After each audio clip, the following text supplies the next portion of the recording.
contamos con el aporte muy importante de Ari Moura. Ari Moura es el presidente y fundador del Instituto Carlos Matos Brasil.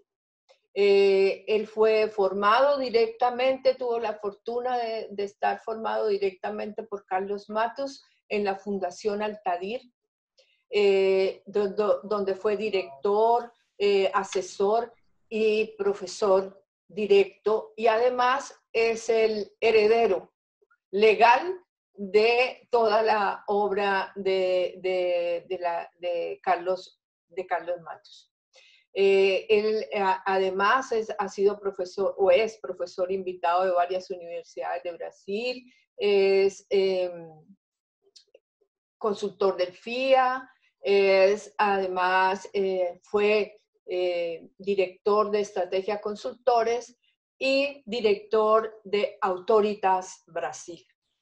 Entonces, así los dejo con Ari, quien nos va a hacer su aporte en esta serie. Muito gusto, muchas gracias, Luisa Martínez. Como sempre, vou falar meu melhor castelhano, ou não, melhor portunhol. Esse é um tema muito importante, porque uma das grandes dúvidas nessa pandemia é se há ferramentas para governar, porque todas as ferramentas do governo em tempos normais não servem.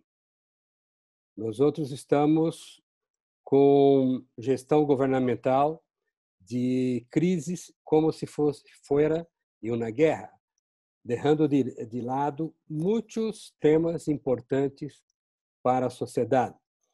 Os nossos governantes estão se convertendo em dirigentes de sala de crises de pandemia do coronavírus. E o governo, em todo outro lado, está falhando.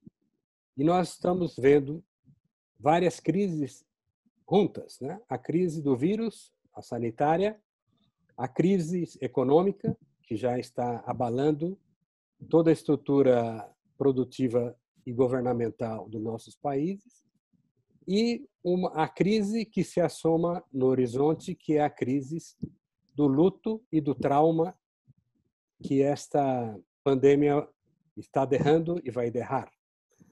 Então, as ferramentas que nós outros trabalhamos são ferramentas desenvolvidas em tempos também de guerra. Matos começou a trabalhar essas ferramentas quando houve o golpe em Chile, nos anos 70. Então, já nessa época, Matos já se preocupava, junto com outros amigos, como Dror, como Fernando Flores, em procurar algumas ferramentas para trabalhar com a complexidade e a incertidumbre. Nossos países vêm, nos últimos anos, numa aparente estabilidade que permitiu que continuáramos a trabalhar sem ferramentas de complexidade. As ferramentas tradicionais lhes respondiam, pero agora não. Agora se faz necessário conhecer ferramentas para trabalhar com problemas complexos, que são problemas que têm muitas variáveis. Nós conhecemos só algumas das variáveis e não podemos estabelecer boas relações entre elas para aplicar, por exemplo, um algoritmo.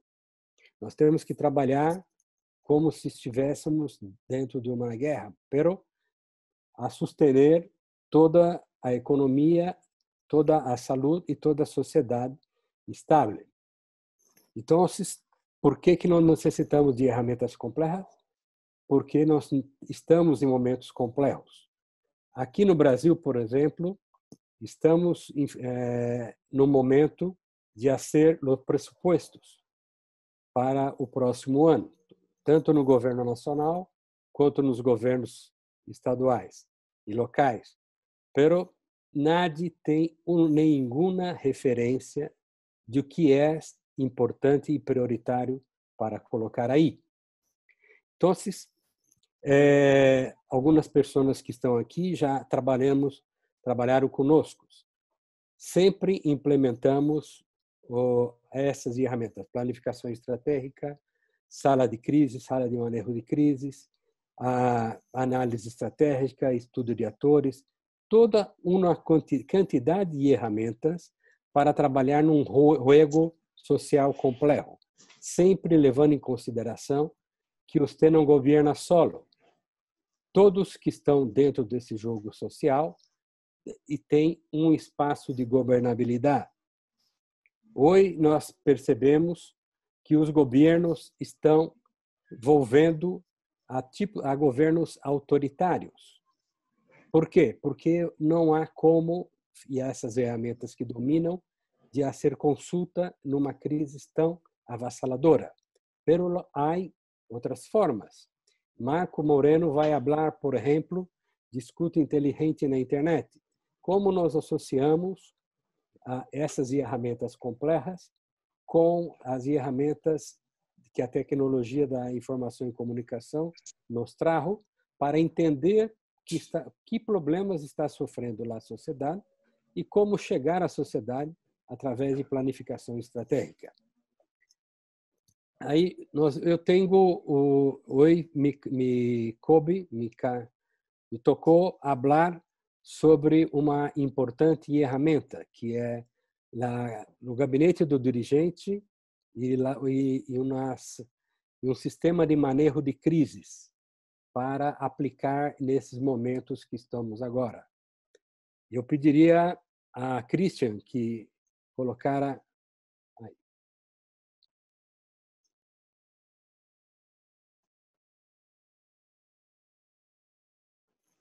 Aí estamos. Sim, Christian, tranquilo.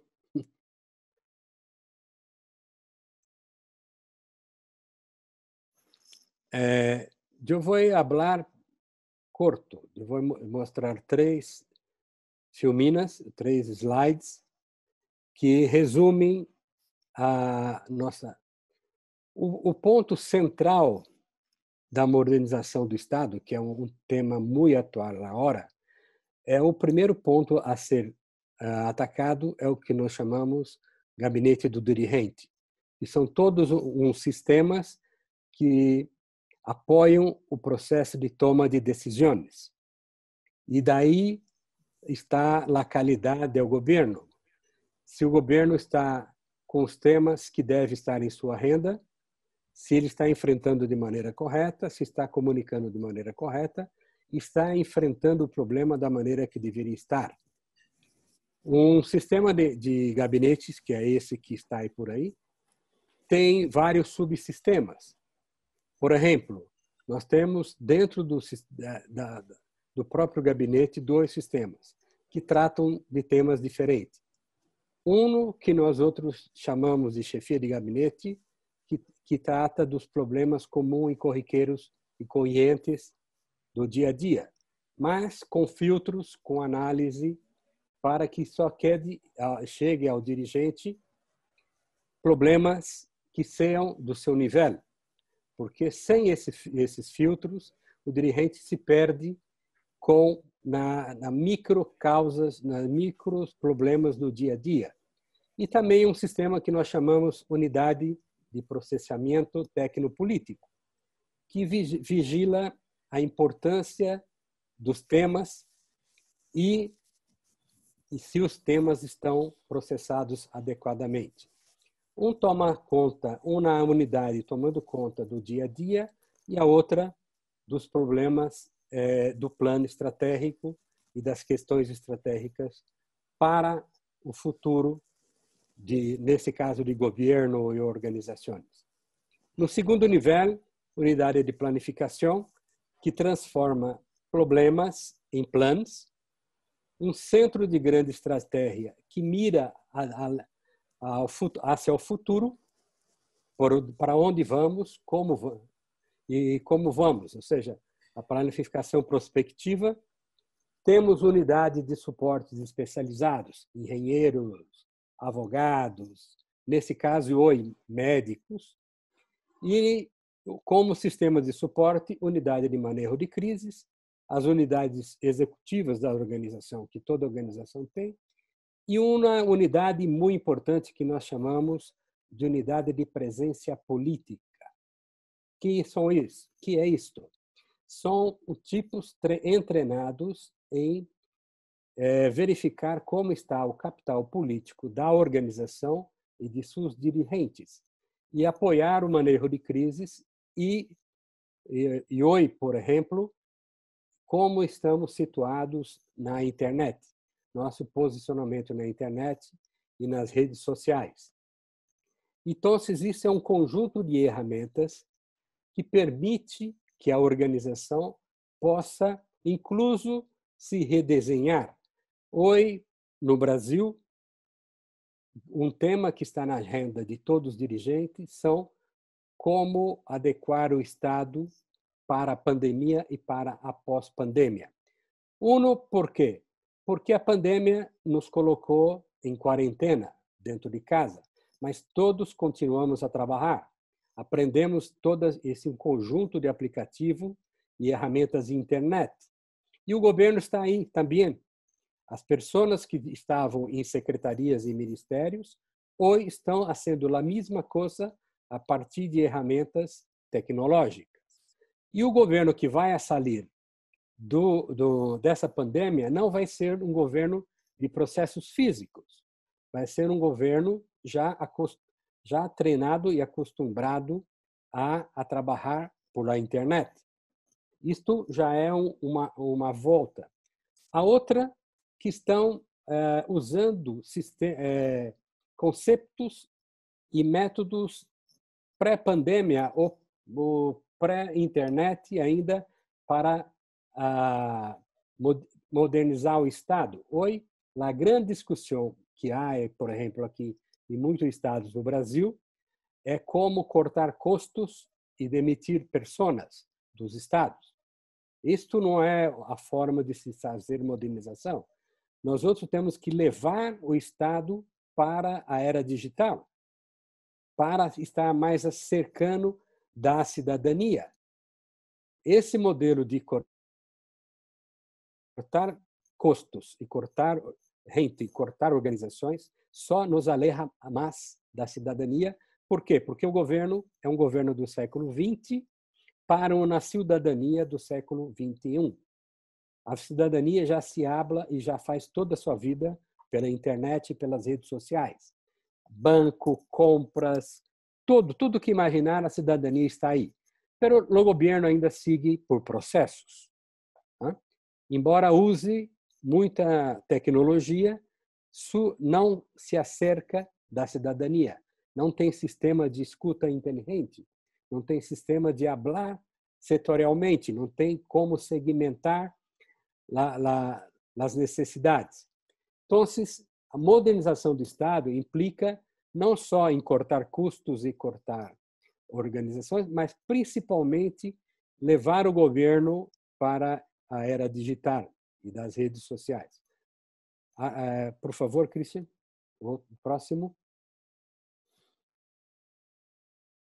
Isto nós aplicamos aqui em São Paulo, no estado de São Paulo, e também para vários municípios. Como atuar num sistema e que o governo atue com eficiência e eficácia durante a pandemia. Nós outros temos a crise da Covid e temos a alta direção tomando decisões, alocação de recursos, compras, adequação do trabalho à distância, tudo isso são decisões que a alta direção toma. E para isso nós criamos um sistema processador que busca, na realidade, o que se passa. Traz os problemas que são críticos, transforma-se em planos, que vai para o sistema decisor. O sistema decisor toma decisões sobre problemas concretos, porque passa a cidadania durante a crise. E dois sistemas muito importantes. Alguém tem que desenhar o sistema de gerencial e operacional. Temos que barrar isto a uma realidade que a máquina pública não está acostumada. Criamos sistemas gerenciais e operacionais para, por exemplo, que a Secretaria de Educação continuasse dando classes, que a Secretaria de Saúde e os hospitais continuassem operando, que o sistema de seguridade continuasse operando, que o sistema de limpeza pública continuasse operando. Ou seja, como perdemos e as pessoas se enclausularam, como que esses sistemas continuaram funcionando? E, principalmente, como nos comunicamos com a sociedade. Porque numa pandemia, você tem dois tipos de comunicação estratégicas. Uma comunicação de crises e uma comunicação de risco. A comunicação de risco é aquela que coloca as pessoas dentro do sistema planificado pelo medo. Medo de morrer, medo que se morra, medo de contaminação. E a comunicação de crises é para colocar a cidadania ao tanto do que se passa e que futuro que nós teremos. Senão, nós outros não conseguimos estabelecer nenhum plano de retomada econômica, por exemplo, se quedamos só em comunicação de risco. Tá? Nós temos que ter todo esse sistema para atuar. E isso que nós outros desenvolvemos com muita velocidade para os governos. A próxima, Christian. E como opera esse sistema? Você vem, é o mesmo do anterior, pero que são sistemas retroalimentados. O sistema sensor se alimenta com as informações da sociedade e alimenta o sistema processador e o decisor comunicador. Pero esse sistema, eles não são lineares. Eles são sistemas retroalimentados. Por quê? Porque a velocidade dos câmbios diários e às vezes por horas que acontecem durante uma pandemia, durante uma crise. E esses sistemas e as pessoas que trabalham aí têm que ter dois tipos básicos de treinamento. Um treinamento general para quem toma decisões. Esses tipos têm que entender o que se habla, como se habla e qual o vocabulário utilizado na crise da pandemia, por exemplo. E temos que ter um sistema especializado que está na ponta, fazendo as coisas acontecer, fazendo que as pessoas se quedem em casa, fazendo que o sistema de saúde funcione, que o sistema de seguridade funcione. Ademais, porque a velocidade da burocracia no tempo normal não serve. A velocidade da burocracia que entra às 9, sai às 12, vuelve às 12 e sai às 5 e trabalha de segunda a sexta e não trabalha ao sábado ou não trabalha ao domingo, de lunes a viernes, essa burocracia é incapaz de atender a velocidade da crise. Nós outros temos que ter um núcleo de inteligência que haga com que a máquina funcione. Calle la perrita, mamá, por favor. Que a burocracia aconteça. Então, em termos gerais, nós outros temos que ter teoria e métodos, pero e ferramentas potentes. Começou na crise em março. Assim que o governo tomou a decisão de que aquilo era uma crise, pero a crise já estava ocorrendo no mundo. Nós outros aqui na América Latina tivemos um gap que nós poderíamos tê-lo aproveitado muito bem, de quase 2 meses, para se preparar nossos sistemas de saúde, preparar a sociedade todo, pero começamos a atuar quando a crise começou a adoecer pessoas em nossos países, em nossas cidades. E esse sistema que nós estamos apresentando foi um sistema que teve uma capacidade de respostas muito boa. Por quê? Porque o governo se socorreu, de primeiro momento, de sistemas de manejo de crise policiais ou de crises de defesa civil.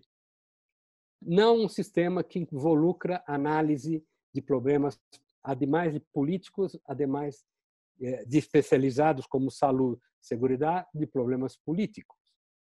E esses sistemas tradicionais não trazem essa capacidade de entender o problema político que há por detrás da pandemia. Está conosco aqui uma ex-alcaldesa de um município aqui no Porto de Santos, o maior porto do Brasil.